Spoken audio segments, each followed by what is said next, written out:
ఎప్పుడు కానీ నేరం జరిగితే నేరం చేసిన వాడే కాదు, నేరం చేసిన వాడికి సహకరించినవాడు కూడా నేరస్తుడే అనేది చట్టం చెప్తుంది. చట్టం చెప్పడమే కాదు, మన పోలీసులు కూడా చాలాసార్లు చెప్పారు, అట్లా సహకరించిన చాలామందిని అరెస్ట్ చేశారు. మనం ప్రతిరోజు పేపర్లోనే చూస్తాం వార్తలు.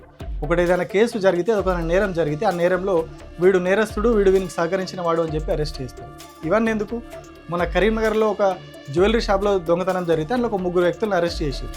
అందులో ఒకరో ఇద్దరో అందులో పాల్గొన్న నిందితులు, ఇంకొకరు వాళ్ళకి సహకరించిన వ్యక్తి, నిందితులకు సహకరించిన వ్యక్తిని కూడా వాళ్ళందులో అరెస్ట్ చేశారు ఆ కేసులో. ఇది కరీంనగర్ సిపిఐ ప్రెస్ మీట్ పెట్టి మరీ చెప్పాడు. సహకరించిన వాడిని కూడా అరెస్ట్ చేశారు. మరి ఇందులో ఈ కేసులో పోక్సో కేసుకు వచ్చేసరికి ఆ కేసులో 2-3 వ్యక్తుల పేర్లు వాళ్ళు ప్రస్తావించారు. ఒక వ్యక్తి మధ్యవర్తిగా వ్యవహరించిండు, ఇంకొక వ్యక్తి బెదిరించిండు.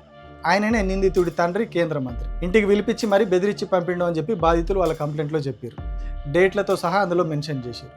సో మరి ఇప్పటి వరకు సినిమా అంతా కూడా కేవలం ఆ నిందితుడు అరెస్టు, నిందితుడు చుట్టే తిరుగుతుంది. మరి అందులో పేర్కొన్న పేరు మరి ఇది ముఖ్యంగా పోక్సో కేసు. పోక్సో కేసులో ఇంకా సీరియస్గా వాళ్ళని కూడా అరెస్ట్ చేయాలి, వెంటనే వాళ్ళ మీద కేసు పెట్టాలి. కానీ ఇప్పటివరకు అసలు ఆ చర్చనే లేదు. ఎవరైతే వీళ్ళకి సహకరించారో ఆ సహకరించిన వాళ్ళ చర్చ లేదు.